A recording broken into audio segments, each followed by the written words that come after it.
I We got love something hip-hop. here that is a little more sports related. We were kind of talking about this the other day. The NBA gambling ring, all right? There's a huge gambling ring the FBI's been arresting people, Chauncey Billups, a whole bunch of different people. And there's two different layers to the shit. There's the one with the gambling with Chauncey Billups with the actual gambling, like betting and stuff at his crib and stuff, or at like gambling rings, right? But then I don't know exactly who the other guy, the name of the player or coach, who's fixing games. So they're on two levels of gambling. Well, Chauncey Billups is a coach right now. Damon Jones? It's Damon Jones, yes. But I do want to say, because you're calling it the NBA gambling ring, isn't it technically the mafia's gambling ring? And the NBA players are just kind of like underlings or like, because the media is using all these NBA faces and putting the NBA names out there, but like it's the Giovannis and the Soprano man names that are controlling. It's supposed to be the Genovese family or there's Gambino a bunch of Italian families. But they're protected. With the families. Yeah, for now. But they've been arresting a few people, right? So I'm gonna play a news story over here. All right, we've got some breaking news for you. Miami Heat point guard Terry Rozier and Portland Trail Blazers head coach Chauncey Billups have been arrested in connection to an FBI sports gambling investigation. Next hour, we're expecting FBI Director Kash Patel to appear with the U.S. Attorney for the Eastern District of New York at a press conference announcing indictments surrounding those allegations. All right, CNN's Kara Scannell is joining us now with the latest. What are you learning about this? This just came in just a few minutes ago. Yeah, these arrests have just happened. And of course, the Miami Heat guard, Terry Rozier, and Chauncey Billups, the head coach of the Portland Trail Blazers, have been arrested. A third former NBA player is also charged. And what law enforcement officials tell us is that there are two separate schemes here. One involved a game rigging scheme. That's involved Terry Rozier. And he allegedly provided information about who was playing in games, who might be on the injury list, to some of the sports bettors that he was involved with. And he benefited himself financially. According to one official, he bowed out of a game faking an injury about 9 minutes in to help whatever bet had been placed on that game. Then there is a separate alleged scheme, and that's the one that allegedly involves the coach of the Trailblazers. And in that alleged scheme, that also involves three families from the New York mafia families, the Genovese, the Bonanno, and the Gambino crime families. This is a poker scheme, according to sources, that involved playing Texas Hold'em, and that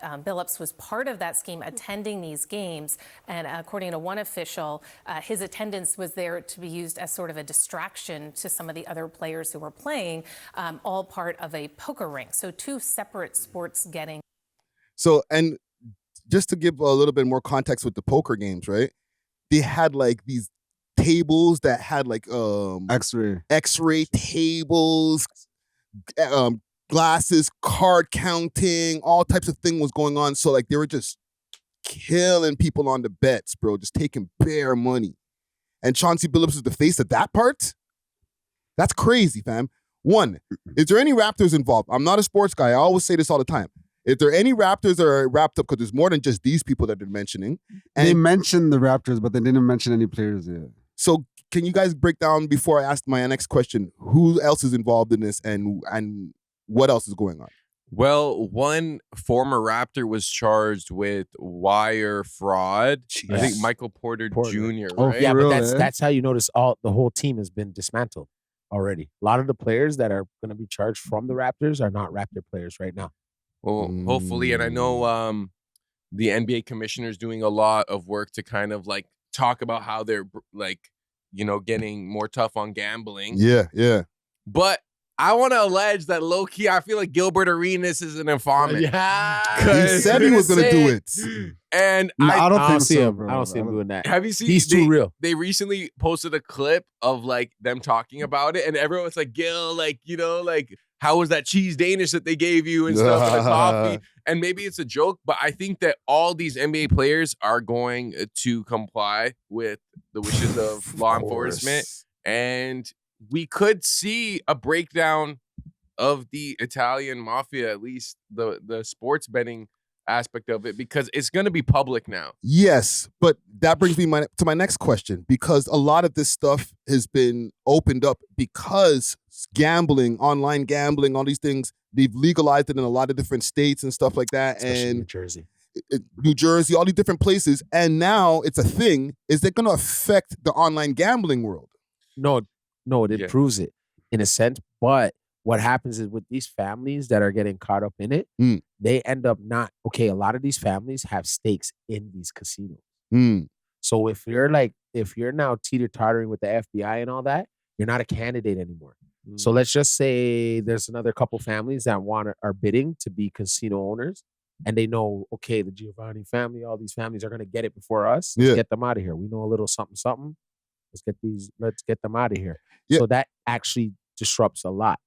But even like with these games, right? Because there's like all of these different sports apps and stuff like that, and people are betting on the games. But now that we know that mans are just taking games off and leaving games early and stuff like that, is that going to affect the public when you're betting on these apps? I don't know what's going to happen, bro. Not really, because you could mid-game you could be placing bets. Yeah, but if the fix is in for somebody, like how could I win?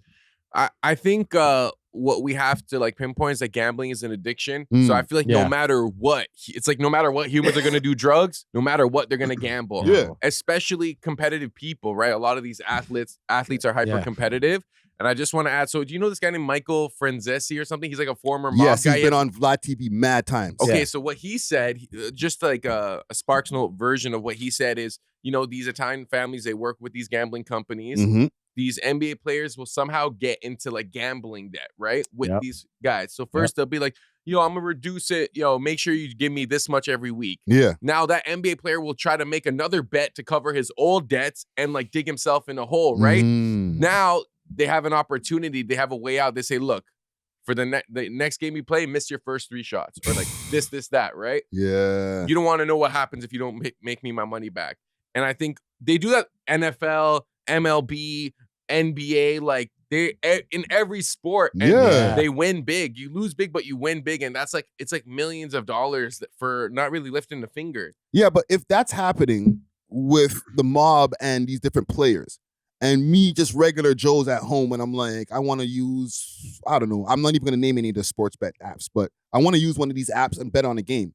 But I'm thinking it like, okay, the game's not fixed. And the mob already fixed this shit, and they already know the outcome of this shit, and I'm betting on it, thinking that I'm just going to try to just win off of the integrity of the game? No, literally, because I do get that gambling is an addiction, but because man still want to win and get that high of winning, there's so many different other things you can gamble on. If I know that the NBA is quote-unquote rigged, I'm not going to use that to gamble, you know what I mean? Like, I'm just going to do like some Bejeweled or some next thing. Like, there's so many different games you could even play, like, I just feel like there's this play slots or something. You know what I mean? Like, but this goes deeper, man. Like a lot of these NBA players were already being like fueled like this since high school.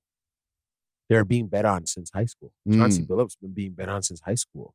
A lot of these players, Garnett, high school. So like they've been missing shots since college. You know what I'm saying? Yeah. You know what I'm saying? Working for these families. Probably like you got to be real about it, right? So like everything comes to an end, right? And then for him to be that deep in it, like where you're part of the scheme where like the glasses and all that. Well, like even though they had all that stuff, they did get sloppy because I remember this clip resurfaced. There was like some popular poker player or whatever, and he was talking about he got invited to a game that Chauncey Billups was at. Yeah, and he just heard that it wasn't on the up and up. It wasn't too solid from a couple sources. Yeah. So he didn't go, but he had veterans that went. Yeah. And he's saying that like pro players are losing to like waistsuits and like in like weird ways and like ways that don't make sense. So like it was kind of obvious that they were cheating. Yeah. So and I feel like if these pro players are kind of like aware of this, they're going to talk to their linkies or whatever. There are people who have ties to the FBI and stuff and say, yo, investigate these guys. Like they're trying to cheat man them out their millions. And once mans are making millions, the government wants their in on it too. So, So I'll play it for you. Vegas, for this must have been like 5 years ago, 2019-ish, I think, where there was this game it started in LA and then it came to Vegas for a few days, and it was all built around Chauncey Billups. And the person who told me about it was like, look, I know the game runners. I'm telling you 100% this game is on the up and up. And I was like, well, I know a lot of the people that are involved, and I'm telling you 100% that it is not. I had some friends who went and played it both in LA and in Vegas, and it obviously like was for sure confirmed to be cheated. Like people who clearly didn't even understand the rules of No Limit Hold'em are just like jamming hundreds of big blinds in with like a gutty and then just drilling it. Only the pros are losing. It was, it was basically confirmed amongst all of the pros that the game was cheated, but there's just no recourse. Gotcha. And, they got absolutely filleted. Well, it's tough. So So think about it. Like they've been doing this for a long time. That was 2019 they were talking about, right? Who was it? Wasn't Chauncey Billups involved in when it was like some strippers or something? That was like, Gil. That was Gil. Gilbert Arenas. What Gilbert Arenas was doing was hosting illegal poker games and offering a female companionship to the these players. Yeah. So think about it. Like this is all gonna get busted sooner or later. But man. do you feel like it's easy for us to kind of demonize gambling? But if we were multi-millionaires, like, do you feel like we'd be involved in gambling, even if it was a one-time, like a celebrity friend of yours, like, come, let's go to like the casino. You spend 50 bands, you just made like 200. I That's don't like know, a different man. type of rush. I've been so anti-gambling my whole life. Just even from watching mans play dice and stuff like that, I never wanted to contribute because I don't like losing money from something that I didn't invest in. Just because we were playing a game and us playing a game, I lost my money through. That never sat well with me, bro. Well, I was always, I guess, like, I don't want to say like a savvy gambler, but like I never would bet more than like I'm willing to lose, Like, so even if I was going to play like a little dice or whatever, I would just have, okay, this is the money that I'm willing to spend. And if I lose this, I'm not going to care type thing. Yeah. And there has been times where like I would just win big and I'm like, okay, I'm satisfied. Like, you back out. Yeah. So like, but I know that people have addictive personalities where once they get that rush, you know what I mean? They just have to mimic it more. I got a good friend. He gambles. He'll be down to like $7, then boom, hit it. And then after boom, spend it again, do it again. He watches the show, you know what I'm talking about. I love it. But he be winning big still, and just right there off of his phone. You know what I mean? He's a professional gambler. There's people who are professional gamblers. And it's not, and you know what it is? It's not like on some like it's at a specific time at night. Mm-hmm. You know what I mean? Dark hours. Dark hours. Might be the odds might be better. Yeah. And he gets it. I do want to add that when you were saying, does this undermine sports betting? I think the best sport bettors are almost aware of like that political side of the game where it's like they're not going to let Curry get 28 points against Sacramento or like, you know what I'm saying? It's almost like they're playing the game within the game. They're not just like, oh, Golden State is better than the Rockets. I'm going to bet on Golden State. It's like, nah, these guys need a loss. These guys are doing this. Like, and some of them are tapped in. It's another level to be like, okay, just randomly, I'm going to check out of the game. Like, and it's an unprecedented thing. It's not something you've done before. Like, they said one of the mans would like, I think it was Terry Rozier or whatever. Normally he would get like 20-something points a game, and then just randomly one game he just checked out in the first quarter saying, "Oh my foot hurts," and like so like, how could you foresee that? You know what I mean? How could you even try to predict something like that? Yeah, you know? Unless you had an insider. The only way is if you had an insider. Exactly. You know that's how Michael Jordan's father died. From gambling. That's what they say. I never really confirmed that. Oh, I watched that game that when he bet on his son. I watched that game. So he bet on Jordan to do something. To win. And then they weren't happy about the results. Jordan that night, I think it was like 2 or 3 dunks missed. Like literally open. Boom. Ball. Bounce off the hook. Back out. Then again. Boom. And then like, I don't know, like a day or 2 later, Mike's dad dead.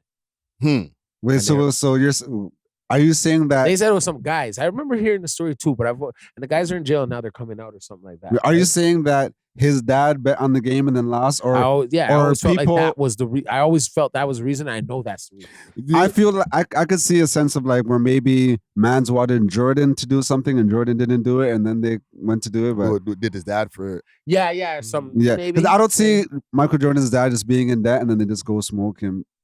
No, Well- you bet on your your child to win the game. What do you mean? But And then he didn't win the game, and then you probably got his dad. You know what I mean? Like the money.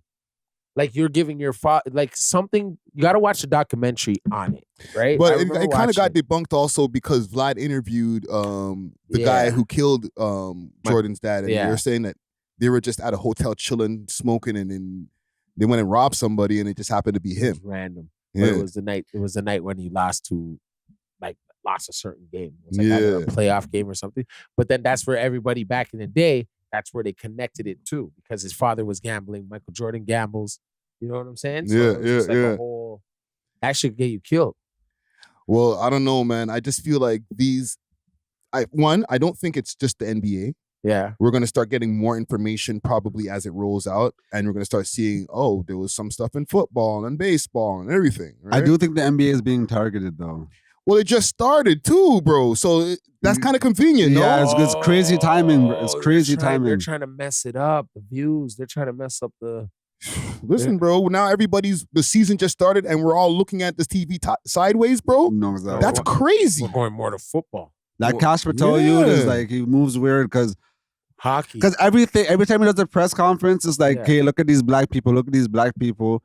But the one person we've been asking y'all for, and the one person that you guys promised to tell us about, oh, there's nothing there. Don't Yeah. worry about it. The Epstein list, we still see You know what that I shit. mean? But Yeah. oh, look at these niggas. Yeah, yeah. You know what's interesting though? Do you remember the NBA ref Tim Donahue? Mhm. So it's like some white guy, and Yeah. like he took like when David Stern was the commissioner, it's kind of like they put all the NBA betting issues on him. So he was a ref that was like, I don't want to say rigging games, but like a foul here, a foul there, Yeah, like yeah, letting them know who's injured, who's not, right? yeah. And then I think he got arrested as well, and then like he got like removed from the NBA. But he recently did an interview, and he was saying like, "Yo, it's more than I'm the one that was like the fall guy, but like all these guys are doing it. Every sport is doing Mhm. it. It's almost like hard to avoid. The mob approaches you. What you just say? I don't gamble. Like that's probably the only way you'll be okay. Sure, you don't. We just saw you make 2 bets. Let's be friends.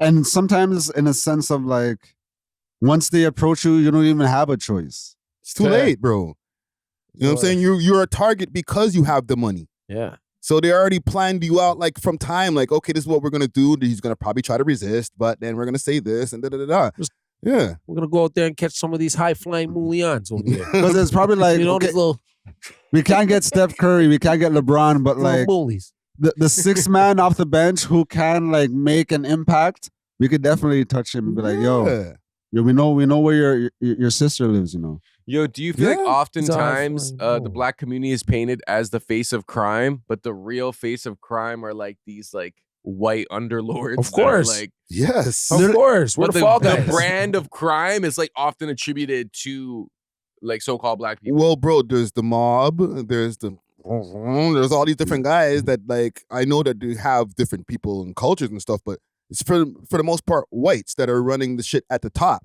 You know what I'm saying? But you look at it, you would think that we're just a bunch of gangbangers shooting each other. But they don't talk about the freaking mob shootings that happen at the Starbucks and all these different things. You know what I mean? Those just come and go. There's been a lot of shootings happening in like Vaughan and like Yeah. those areas, and I'm thinking like, is it niggas doing that or is it? It's niggas Collectors. doing it For for people up in higher places. And the people that they're shooting, they're not shooting other niggas' houses. Yeah. Ain't no nigga who got a bulletproof house, bro. How many niggas? There's not one black person I know in Toronto with a bulletproof house. Yeah, that's facts. But whoever's house that wasn't a black person's house that got shot up the other day. That was bulletproof. You know what I'm I saying? know. So Like, whoa. what would society look like without the mafia or the underworld? Like, can we even imagine a world where there isn't like these criminal enterprises running the black market? That's a Organization wouldn't be as organized. It'd be more chaos than it already is. It'd be worse if it was just the government running ish.